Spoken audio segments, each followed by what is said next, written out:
Just the coffee talking. I haven't had coffee. Maybe that's the problem. At least we're on the same page. Mike has problems, and it's all coffee related.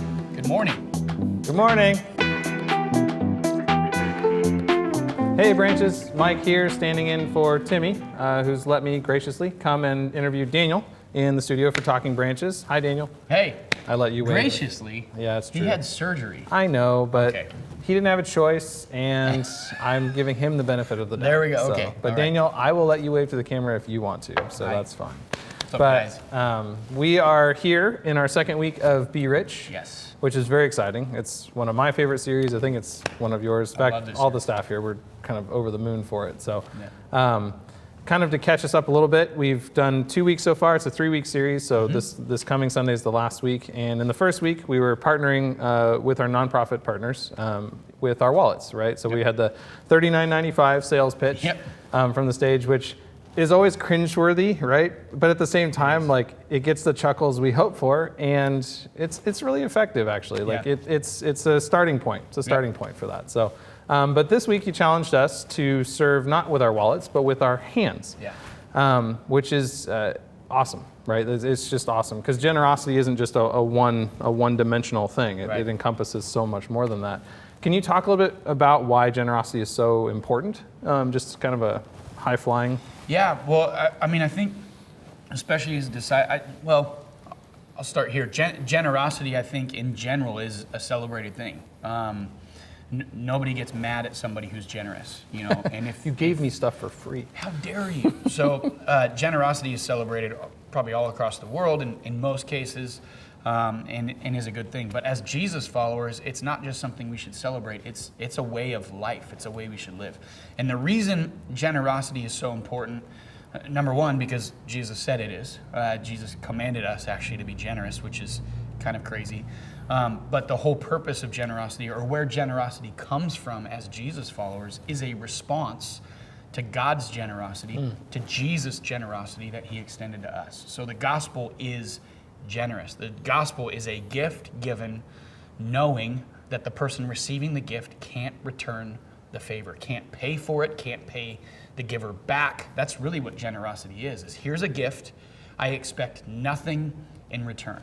And that's exactly what God did for us. He gave us the gift of grace, knowing we couldn't pay for it, knowing we didn't deserve it, and knows that we can't pay him back. And so as Jesus followers, as the church, our response to God's generosity ought to be generous ourselves to those around us. So it's that thing I talked about on Sunday, where God's generosity should fill us up and overflow out into the world around us. So generosity really is a response to God's generosity. Yeah.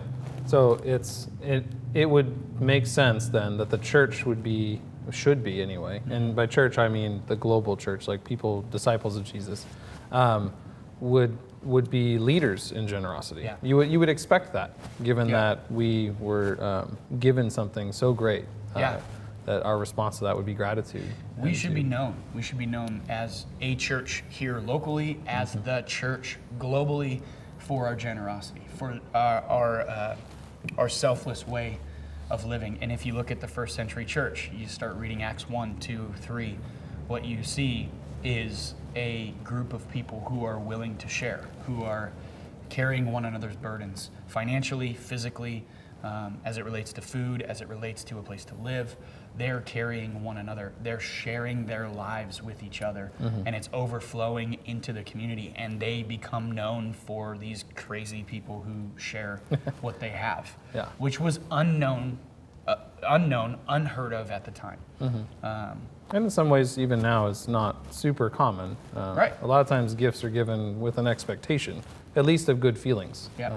There's still a lot of contractual relationships that happen, which was the common relationship in Jesus' time. So when Jesus comes and says, be generous, love one another, that was literally a new command, not just for Jews, not just for that region, but for the world. That wasn't a thing. It was a contractual give-take relationship was the common way of relating to one another.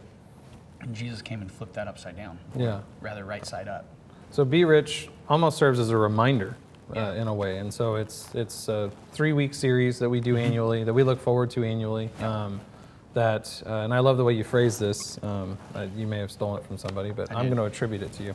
Okay. That we're doing corporately, together, all together, all at one time, a very focused effort at one time. What we should be doing, big should, individually, all the time. Yeah. So not just one time with lots of people, but like each of us has our own part to play all the time. Yeah. And so Be Rich serves as kind of a reminder of that, but also kind of a kickstart, kick in the pants, like let's get moving, let's go, and then keep it going forward. What do you see if we were all, and I'm not saying that there aren't people now doing this, but if everyone were to take that reminder, what would you see? Kind of like cast your vision into the future, the dream of the future of if everyone were to do what Be Rich does in 3 weeks, they were to do it all the time. What do you think? What do you think Scappoose would look like? Well, I think, and you bring up a good point, and I think it's important for everyone to know, like, Be Rich isn't a series we're using to correct something that's going wrong, or to point that out or say, hey, we're not doing this as a church, we're not a generous church, because we actually are. We're a very generous local church, and I think we can always grow in our generosity and find more opportunities to give and to serve and to love our community. There's always more opportunities, but there's many people in branches who are doing this on a regular basis. They're even serving with some of these partners that we have right now on a regular basis, some of them weekly. Some of them started last year in Be Rich and have continued. And have continued, yes, and have become kind of some all-star volunteers for some of these partners. And for organizations, other organizations that we're not partnering with this year. So there's a lot of people doing this kind of thing ongoing throughout the year. And if you were to ask them the question you're asking me, like, what does that look like?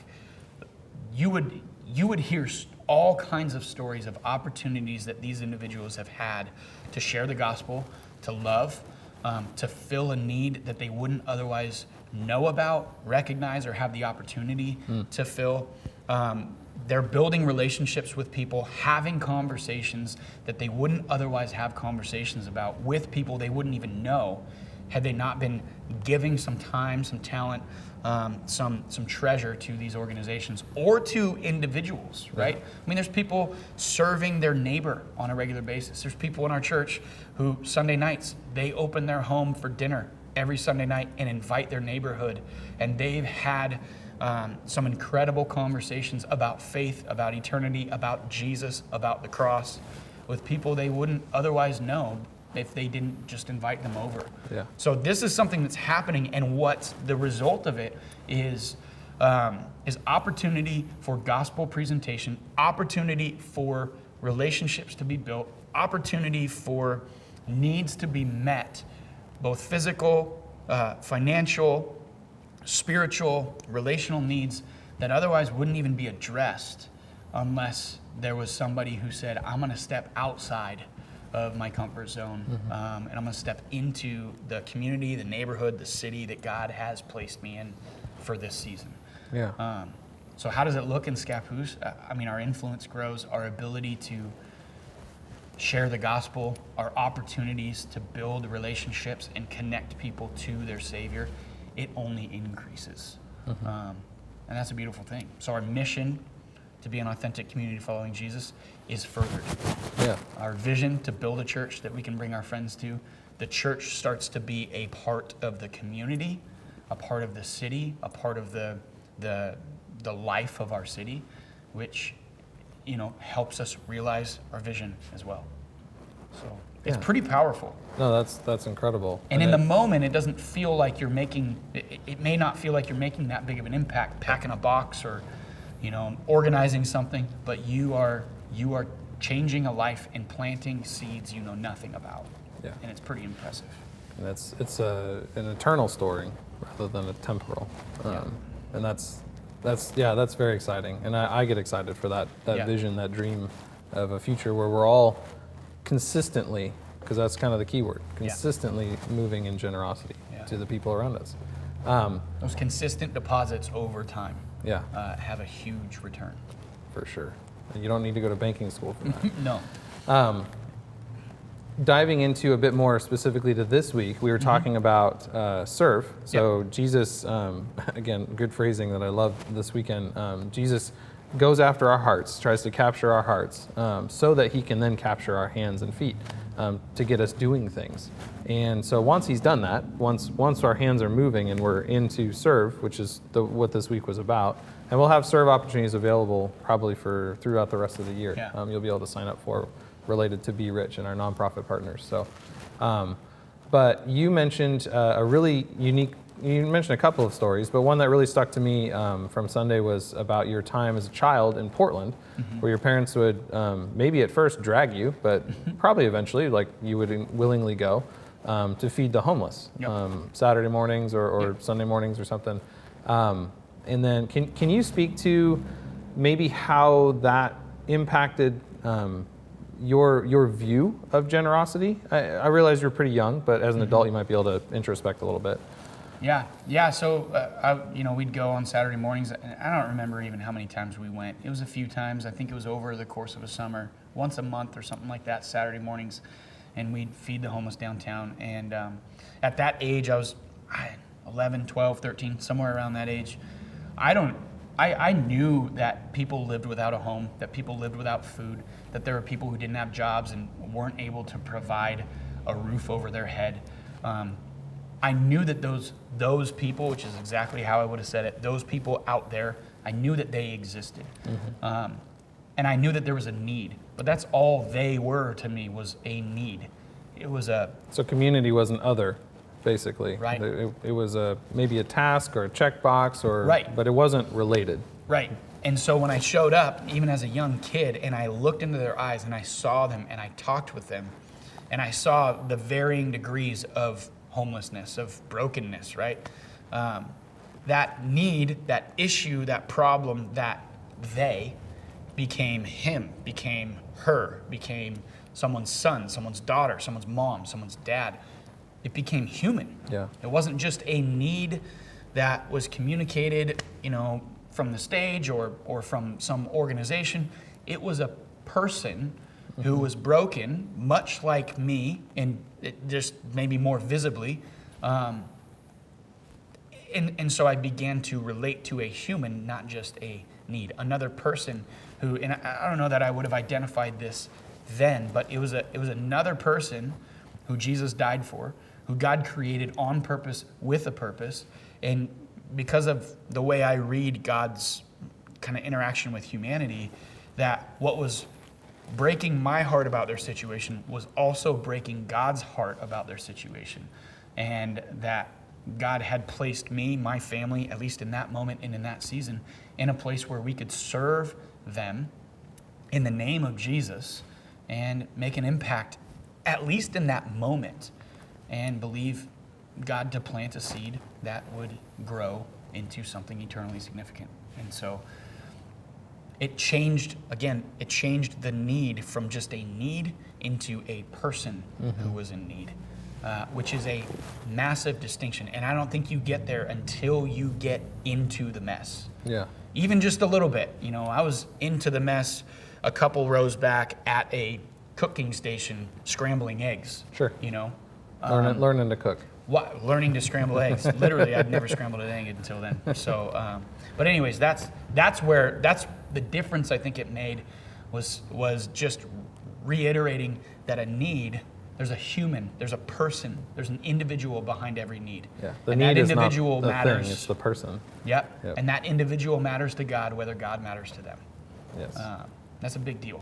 That's That a is a huge big deal. transition. Now, do you think, as an adult, that event, and we're more than just one event, Sure. obviously, but do you think that event had sort of an outsized impact on your view of generosity now that you're so much older? I know, so much older. I think that coupled with many other experiences and interactions played a huge role in being closer to seeing the world as Jesus sees it. Being closer to seeing the effects of sin and brokenness on humanity.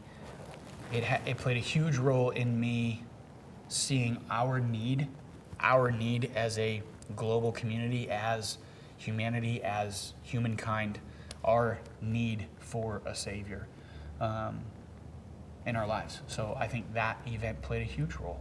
I mean, obviously, I remember it very vividly.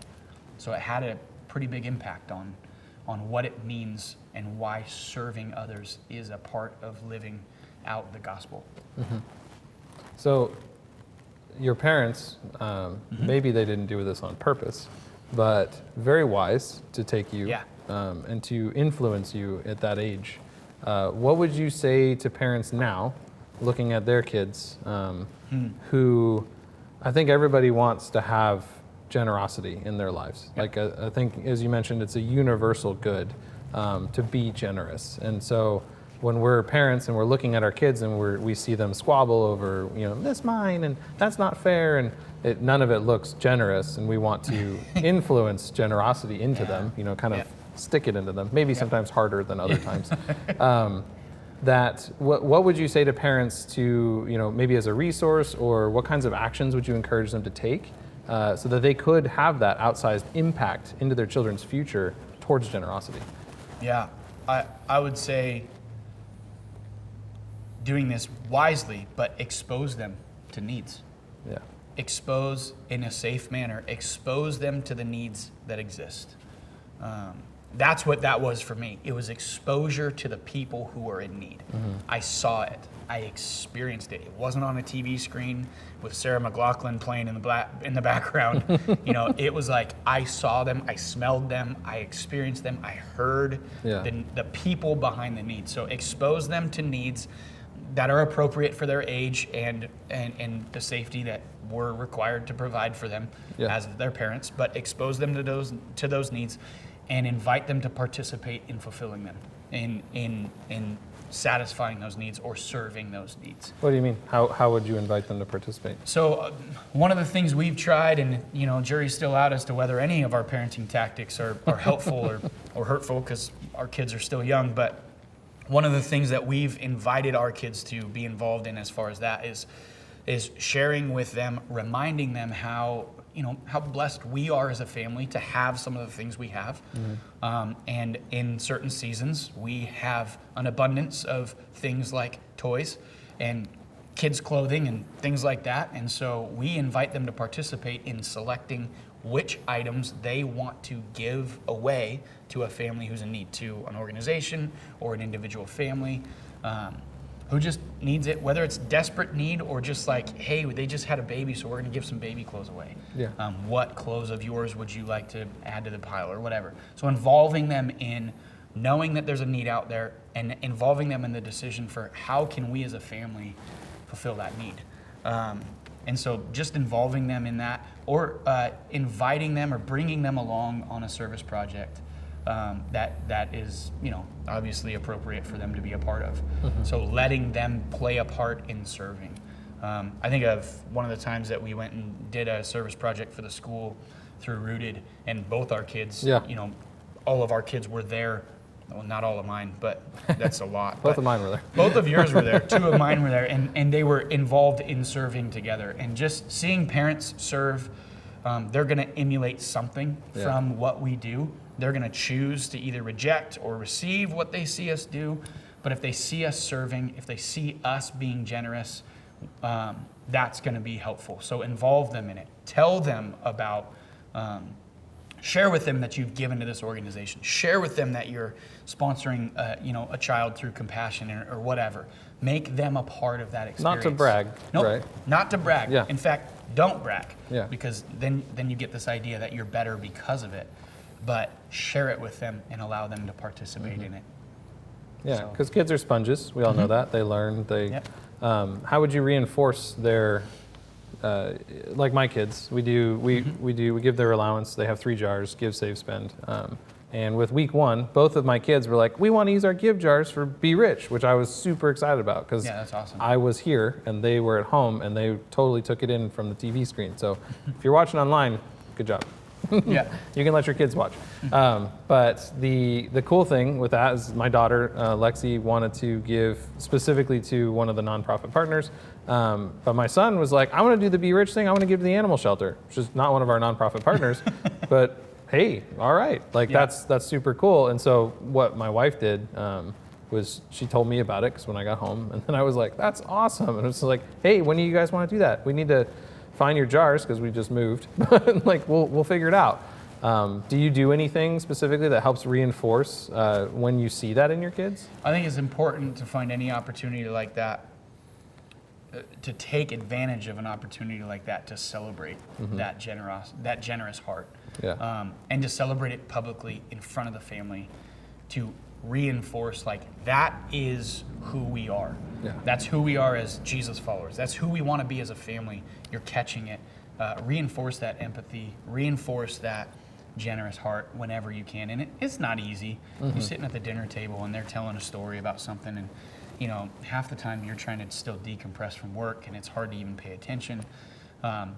But any opportunity where you see even a glimmer of generosity, even like, hey, you can have this toy, go, what? That's amazing. Like celebrate that, because that just reinforces it. Which will take work. Like you have to really think about that. Because as you mentioned, a lot of times as adults, our brains are not there. Yep. But celebrate what you want repeated. Yep. I mean, that's good parenting. It's good leadership too. Yeah. We're in the middle of the series, right? So we've covered give, and you still have opportunities to give. We've covered serve. You'll have opportunities to sign up to serve. But it's a 3-week series. Yep. And I can't think of too much more that I could do. Do you mind giving us maybe a sneak peek? I don't want you to take the full wrapper off of this weekend because I want people to be excited for it, but maybe whet our appetites a little bit. Where are we going this week? So this week is love, right? So give, serve, love. And this week we're talking about loving and what it looks like to love our community, to really wrap our arms around the people that God has literally placed in our life. And so the first 2 weeks really involved branches as a church doing the hard work, making it easy, literally as easy as clicking a button to give and to serve. But what we recognize is that loving people in every situation is unique. And how do we love people? How do we take each interaction in each situation, which is so unique, and apply this generous way of living? So what are the tools? What's a tool that we can use to learn how to love, or to ensure that we are carrying this attitude of generosity through the rest of the year? Again, because each situation is unique and it's not as simple as clicking a button. As an effort to just remind us of who we're supposed to be, we've made it that easy for the give and the serve component. But this love component really goes into, so how do we carry this through? How do we continue to be generous, to live the gospel, every day of our life? Create the habit, be consistent. Yeah. And how do we take in those unique situations that come at us at work, at home, when we're walking down the street, when we're driving down the road? How do we continue to live a generous life? What's the tool? What are the tools we need to continue going forward when it's not pre-packaged for us? Because let's be honest, loving people is not a pre-packaged deal. It's unique, it's messy, it's difficult, it takes intentionality. So we're hopefully going to provide a tool for us to be able to know what to do in those situations. So, because I don't know if you've experienced this, but people are kind of messy. People are messy. So, maybe you at home have also experienced that. Thank you so much, Daniel. We've got another one, Talking Branches, coming next week that you can check out online at 7. But before that happens, we're going to be wrapping up Be Rich this weekend at 9 a.m. and 10:30 in person. But if you can't make it in person, don't worry. We live stream the 10:30, so you can join us. You'll see exactly what's happening in the building at 10:30 a.m. You can check all of that out at branches.tv. And we look forward to seeing you next time. Thank you so much.